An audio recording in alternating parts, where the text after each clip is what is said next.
ನಮಸ್ಕಾರ ವೀಕ್ಷಕರೇ, ನಾನು ನಿಮ್ಮ ಹೋಸ್ಟ್ ಮುನ್ನಾ ಮುಮಿನ್. ಹೇಗಿದ್ದೀರಾ ನೀವು ವೀಕ್ಷಕರೇ? ಅಂಚೆ ಇಲಾಖೆಯಲ್ಲಿ ಮತ್ತು ರೈಲ್ವೆ ಇಲಾಖೆಯಲ್ಲಿ ವಿವಿಧ ಹುದ್ದೆಗಳಿಗೆ ಒಂದು ನೇಮಕಾತಿಗೆ ಅಧಿಸೂಚನೆಯನ್ನು ಹೊರಡಿಸಿ ಆನ್ಲೈನ್ ಮೂಲಕ ಅರ್ಜಿಗಳನ್ನು ಕರೆದಿದ್ದಾರೆ. ಬನ್ನಿ ಒಂದೊಂದಾಗಿ ಮಾಹಿತಿ ತಿಳಿಯೋಣ. ಯಾವ್ಯಾವ ಡಿಪಾರ್ಟ್ಮೆಂಟ್ನಲ್ಲಿ ಯಾವ್ಯಾವ ಹುದ್ದೆಗಳು ಇಲ್ಲಿ ಖಾಲಿವೆ ಎಂಬುದರ ಬಗ್ಗೆ ವಿಡಿಯೋನಲ್ಲಿ ಚರ್ಚೆ ಮಾಡೋಣ. ವಿಡಿಯೋನ ಸ್ಕಿಪ್ ಮಾಡದೆ ಕೊನೆವರೆಗೂ ನೋಡಿ. ಇನ್ನೂವರೆಗೆ ನಮ್ಮ ಚಾನಲ್ಗೆ ಅವರು ಸಬ್ಸ್ಕ್ರೈಬ್ ಮಾಡಿಲ್ಲ, ಮುಂದೆ ಬರುವ ಎಲ್ಲ ಸರ್ಕಾರಿ ಉದ್ಯೋಗ ಮಾಹಿತಿ ಪಡೆಯಲು ಈಗಲೇ ನಮ್ಮ ಚಾನಲ್ಗೆ ಸಬ್ಸ್ಕ್ರೈಬ್ ಆಗಿ. ಮೊದಲನಿಗೆ ಇಂಪಾರ್ಟೆಂಟ್ ಡೇಟ್ಸ್ ನೋಡೋದ್ರೆ ನೋಡಿ, ಅರ್ಜಿಗಳು 24 ಜೂನ್ 2024ರಂದು ಪ್ರಾರಂಭವಾಗಿವೆ ಮತ್ತು ಅರ್ಜಿ ಸಲ್ಲಿಸಲು ಇನ್ನೂ 24 ಜುಲೈ 2024ರವರೆಗೆ ತಮಗೆ ಕಾಲಾವಕಾಶ ಇಲ್ಲಿ ಕೊಡಲಾಗಿದೆ. ಅದೇ ರೀತಿ ಇಲ್ಲಿ ಮೊದಲನೇ ಹಂತದ ಪರೀಕ್ಷೆಗಳನ್ನು ನೋಡಿ, ಸೆಪ್ಟೆಂಬರ್ ಅಕ್ಟೋಬರ್ 2024ರಂದು ಒಂದು ಮೊದಲನೇ ಹಂತದ ಪರೀಕ್ಷೆಗಳನ್ನು ಇಲ್ಲಿ ನಡೆಸಲಿದ್ದಾರೆ. ಈ ಹುದ್ದೆಗಳಿಗೆ ಸಂಬಂಧಿಸಿದಂತೆ ಒಂದು ದ್ವಿತೀಯ ಹಂತದಲ್ಲಿ ಡಿಸೆಂಬರ್ 2024, ಟೇರ್ 1 ಪರೀಕ್ಷೆ ಸೆಪ್ಟೆಂಬರ್ ಮತ್ತು ಅಕ್ಟೋಬರ್ನಲ್ಲಿ, ಟೇರ್ 2 ಪರೀಕ್ಷೆಗಳನ್ನು ಇಲ್ಲಿ ಡಿಸೆಂಬರ್ 2024ರಂದು ಕರೆಯಲಿದ್ದಾರೆ. ಈ ಪರೀಕ್ಷೆಗಳನ್ನು ನೋಡಿ ಸ್ಟಾಫ್ ಸೆಲೆಕ್ಷನ್ ಕಮಿಷನ್ ವತಿಯಿಂದ ಒಂದು ಕಂಬೈನ್ಡ್ ಗ್ರ್ಯಾಜುಯೇಟ್ ಲೆವೆಲ್ ಎಕ್ಸಾಮಿನೇಷನ್ 2024ರ ಅಡಿಯಲ್ಲಿ ಈ ಎಲ್ಲ ಹುದ್ದೆಗಳ ಒಂದು ಗ್ರೂಪ್ ಬಿ ಮತ್ತು ಗ್ರೂಪ್ ಸಿ ಒಂದು ಬೇರೆ ಬೇರೆ ಡಿಪಾರ್ಟ್ಮೆಂಟ್ಗಳಲ್ಲಿ ಖಾಲಿರುವ ಹುದ್ದೆಗಳಿಗೆ ಈ ಒಂದು ಕಂಬೈನ್ಡ್ ಗ್ರ್ಯಾಜುಯೇಟ್ ಲೆವೆಲ್ ಎಕ್ಸಾಮಿನೇಷನ್ ಮೂಲಕ ಅಭ್ಯರ್ಥಿಗಳನ್ನು ಇಲ್ಲಿ ಆಯ್ಕೆ ಮಾಡಿಕೊಳ್ಳುತ್ತಿದ್ದಾರೆ. ಬನ್ನಿ ಯಾವ್ಯಾವ ಡಿಪಾರ್ಟ್ಮೆಂಟ್ನಲ್ಲಿ ಯಾವ್ಯಾವ ಹುದ್ದೆಗಳು ಇಲ್ಲಿ ಖಾಲಿವೆ ನೋಡೋದಾದರೆ ನೋಡಿ, ಇಲ್ಲಿ ಗ್ರೂಪ್ ಬಿ ಹುದ್ದೆಗಳಿಗೆ ನೋಡಿ, ಅಸಿಸ್ಟೆಂಟ್ ಸೆಕ್ಷನ್ ಆಫೀಸರ್, ಇದು ಸೆಂಟ್ರಲ್ ಸೆಕ್ರೆಟರಿಯಲ್ ಸರ್ವಿಸ್ ಒಂದು ಡಿಪಾರ್ಟ್ಮೆಂಟ್ನಲ್ಲಿ ಅರ್ಜಿಗಳನ್ನು ಕರೆದಿದ್ದಾರೆ. ಅದೇ ರೀತಿ ಇಂಟೆಲಿಜೆನ್ಸಿ ಬ್ಯೂರೋ ಮತ್ತು ಮಿನಿಸ್ಟ್ರಿ ಆಫ್ ರೈಲ್ವೆಯಲ್ಲಿ ನೋಡೋದಾದರೆ ಅಸಿಸ್ಟೆಂಟ್ ಸೆಕ್ಷನ್ ಆಫೀಸರ್, ಈ ಗ್ರೂಪ್ ಬಿ ಹುದ್ದೆಗಳನ್ನು ಇಲ್ಲಿ ಒಂದು ಅರ್ಜಿಗಳನ್ನು ಕರೆದಿದ್ದಾರೆ. ಇಲ್ಲಿ ಮಿನಿಸ್ಟ್ರಿ ಆಫ್ ಎಕ್ಸ್ಟರ್ನಲ್ ಅಫೇರ್ಸ್ನಲ್ಲಿ ನೋಡಿ ಅಸಿಸ್ಟೆಂಟ್ ಆಫೀಸರ್ ಹುದ್ದೆಗಳಿಗೆ ಅರ್ಜಿಗಳನ್ನು ಕರೆಯಲಾಗಿದೆ. ವಿಡಿಯೋವನ್ನು ಒಂದು ಪೌಸ್ ಮಾಡಿ ಈ ಚಾರ್ಟನ್ನು ಒಂದು ಸರಿ ನೋಡ್ಕೊಳ್ಳಿ. ಅದೇ ರೀತಿ ಇಲ್ಲಿ ಒಂದು ಗ್ರೂಪ್ ಬಿ ಅಲ್ಲಿ ನೋಡಿ ಅಸಿಸ್ಟೆಂಟ್ ಸೆಕ್ಷನ್ ಆಫೀಸರ್ ಕೂಡ ಇಲ್ಲಿ ಒಂದು ಬೇರೆ ಬೇರೆ ಡಿಪಾರ್ಟ್ಮೆಂಟ್ಗಳಲ್ಲಿ ಅರ್ಜಿಗಳನ್ನು ಕರೆದಿದ್ದಾರೆ ನೋಡಿ. National human rights commission department ಮತ್ತು ನ್ಯಾಷನಲ್ ಇನ್ವೆಸ್ಟಿಗೇಷನ್ ಏಜೆನ್ಸಿ NIA ಕೂಡ ಅರ್ಜಿಗಳನ್ನು ಇಲ್ಲಿ ಕರೆದಿದ್ದಾರೆ. ನಾರ್ಕೋಟಿಕ್ಸ್ ಕಂಟ್ರೋಲ್ ಬ್ಯೂರೋನಲ್ಲಿ ಕೂಡ ಒಂದು ಸಬ್ ಇನ್ಸ್ಪೆಕ್ಟರ್ ಹುದ್ದೆಗಳಿಗೆ ಇದೇ ಒಂದು ಪರೀಕ್ಷೆ ಮೂಲಕ ಅಭ್ಯರ್ಥಿಗಳನ್ನು ಇಲ್ಲಿ ಆಯ್ಕೆ ಮಾಡಿಕೊಳ್ಳುತ್ತಿದ್ದಾರೆ.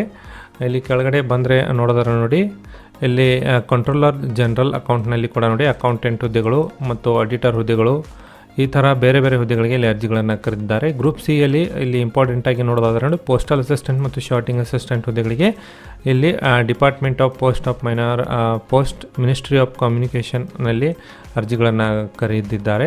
ಪ್ರತಿಶತ ಈ ಹುದ್ದೆಗಳಿಗೆ ಒಂದು ಇಲ್ಲಿ ದ್ವಿತೀಯ PUC ಮೇಲೆ ಅರ್ಜಿಗಳನ್ನು ಕರೆಯಲಾಗುತ್ತಿತ್ತು. ಸದರಿ ಹುದ್ದೆಗಳಿಗೆ ಈ ವರ್ಷ ಗ್ರೂಪ್ ಸಿ ಕ್ಯಾಟಗರಿಯಲ್ಲಿ ಅಭ್ಯರ್ಥಿಗಳನ್ನು ಹಾಕಿ ಈ ಹುದ್ದೆಗಳಿಗೆ ಒಂದು ಡಿಗ್ರಿಯಲ್ಲಿ ಪಾಸಾದವರು ಅರ್ಜಿಗಳನ್ನು ಸಲ್ಲಿಸಲು ಇಲ್ಲಿ ಅವಕಾಶವನ್ನು ಕಲ್ಪಿಸಲಾಗಿದೆ. ಇದು CGL ಒಂದು ಪರೀಕ್ಷೆಯ ಒಂದು ಅಂಡರ್ನಲ್ಲಿ ಈ ಎಲ್ಲ ಹುದ್ದೆಗಳು ಇಲ್ಲಿ ಟೋಟಲ್ಲಾಗಿ ನೋಡಿದರೆ 34 ಹುದ್ದೆಗಳಿಗೆ ಒಂದು ಬೇರೆ ಬೇರೆ ಹುದ್ದೆಗಳಿಗೆ ಇಲ್ಲಿ ಈ ಒಂದೇ ನೇಮಕಾತಿ ಒಂದು ಪರೀಕ್ಷೆ ಮೂಲಕ ಅಭ್ಯರ್ಥಿಗಳನ್ನು ಇಲ್ಲಿ ಆಯ್ಕೆ ಮಾಡಿಕೊಳ್ಳುತ್ತಿದ್ದಾರೆ. ಟೋಟಲ್ಲಾಗಿ ವೇಕೆನ್ಸಿ ಬಂದುಬಿಟ್ಟು 17,000ಕ್ಕಿಂತ ಅಧಿಕ ಹುದ್ದೆಗಳು ಇಲ್ಲಿ ಖಾಲಿವೆ. ಇಂಟ್ರೆಸ್ಟ್ ಇದ್ದವರು ನಮ್ಮ ವಾಟ್ಸಪ್ ನಂಬರ್ಗೆ ಡಾಕ್ಯುಮೆಂಟ್ಗಳನ್ನು ಕಳಿಸಿ ಡೈರೆಕ್ಟಾಗಿ ಅರ್ಜಿಗಳನ್ನು ಕೂಡ ನಾವು ನಿಮಗೆ ಅಪ್ಲೈ ಮಾಡಿಕೊಡ್ತೀವಿ.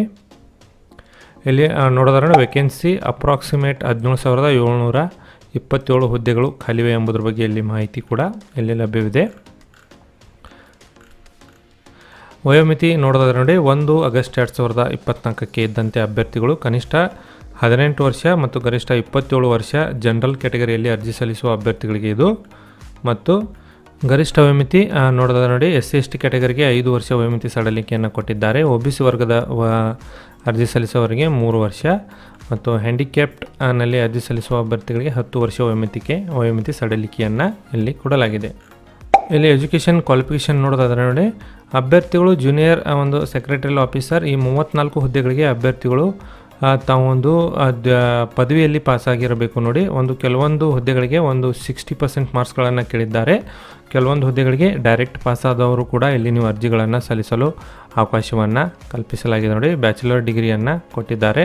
ಉಳಿದ ಬೇರೆ ಬೇರೆ ಹುದ್ದೆಗಳಿಗೆ ಸಂಬಂಧಿಸಿದಂತೆ ಕಾಮನ್ನಾಗಿ ಒಂದು ಡಿಗ್ರಿಯಲ್ಲಿ ಪಾಸಾದವರು ಎಲ್ಲ ಅಭ್ಯರ್ಥಿಗಳು ಇಲ್ಲಿ ಅರ್ಜಿ ಸಲ್ಲಿಸಲು ಅರ್ಹರಿರ್ತೀರಿ. ಮತ್ತು ಅರ್ಜಿ ಸಲ್ಲಿಸಲು ನೋಡಿ ಅಭ್ಯರ್ಥಿಗಳು ಕೆಳಗಡೆ ಡಿಸ್ಕ್ರಿಪ್ಷನ್ ಬಾಕ್ಸ್ನಲ್ಲಿ ಲಿಂಕ್ ಕೊಡ್ತೀನಿ, ಅಲ್ಲಿಂದ ನೀವು ಡೈರೆಕ್ಟಾಗಿ ನಮ್ಮ ವಾಟ್ಸಪ್ನ ಒಂದು ಗ್ರೂಪಿನಲ್ಲಿ ಇರುವ ಒಂದು ಲಿಂಕ್ ಮೂಲಕ ಡೈರೆಕ್ಟ್ ಅರ್ಜಿ ಸಲ್ಲಿಸುವ ಲಿಂಕ್ ಕೂಡ ತಮಗೆ ಅಲ್ಲಿ ಸಿಗುತ್ತದೆ ನೋಡಿ. ಎಕ್ಸಾಮಿನೇಷನ್ ಫೀಸ್ ಬಂದುಬಿಟ್ಟು ನೋಡಿ, ಇಲ್ಲಿ 100 ರೂಪಾಯಿಗಳನ್ನು ಇಲ್ಲಿ ನೀವು ಪಾವತಿ ಮಾಡಬೇಕಾಗುತ್ತದೆ ನೋಡಿ. ಜನರಲ್ ಕ್ಯಾಟಗರಿ OBC ಕ್ಯಾಟಗರಿಯ ಅಭ್ಯರ್ಥಿಗಳು ಇಲ್ಲಿ 100 ರೂಪಾಯಿಗಳನ್ನು ಪಾವತಿ ಮಾಡಬೇಕು. ಮತ್ತು ಮಹಿಳಾ ಅಭ್ಯರ್ಥಿಗಳು ಹಾಗೂ SC ST ಮತ್ತು ಅಂಗವಿಕಲ ಅಭ್ಯರ್ಥಿಗಳು ಮತ್ತು ಎಕ್ಸ್ ಸರ್ವಿಸ್ಮೆನ್ ಅಭ್ಯರ್ಥಿಗಳಿಗೆ ಅರ್ಜಿ ಶುಲ್ಕ ವಿನಾಯಿತಿಯನ್ನು ಇಲ್ಲಿ ಕೊಡಲಾಗಿದೆ. ಕೇವಲ 100 ರೂಪಾಯಿಗಳನ್ನು ನೀವು ಪಾವತಿ ಮಾಡಿ ಅರ್ಜಿಗಳನ್ನು ನೀವು ಇಲ್ಲಿ ಸಲ್ಲಿಸಬಹುದಾಗಿದೆ. ನಮ್ಮ ಕರ್ನಾಟಕದ ಅರ್ಜಿ ಸಲ್ಲಿಸುವ ಅಭ್ಯರ್ಥಿಗಳಿಗೆ ಒಂದು ಪರೀಕ್ಷಾ ಕೇಂದ್ರಗಳು ನೋಡಿದರೆ ಬೆಳಗಾವಿ, ಬೆಂಗಳೂರು, ಹುಬ್ಬಳ್ಳಿ, ಗುಲ್ಬರ್ಗ, ಮಂಗಳೂರು, ಮೈಸೂರು, ಶಿವಮೊಗ್ಗ ಮತ್ತು ಉಡುಪಿಯಲ್ಲಿ ಈ ಪರೀಕ್ಷೆಗಳನ್ನು ಇಲ್ಲಿ SSC ವತಿಯಿಂದ ನಡೆಸಲಾಗುತ್ತದೆ ನೋಡಿ. ವೀಕ್ಷಕರೇ, ಈ ಮಾಹಿತಿ ತಮಗೆ ಇಷ್ಟ ಆಗಿದ್ದಲ್ಲಿ ಒಂದು ಲೈಕ್ ಮಾಡಿ. ನಾನು ಮತ್ತೆ ಭೇಟಿ ಆಗ್ತೇನೆ ಮುಂದಿನ ಉದ್ಯೋಗ ಮಾಹಿತಿಯೊಂದಿಗೆ. ಅಲ್ಲಿವರೆಗೂ ನಮಸ್ಕಾರ, ಧನ್ಯವಾದಗಳು.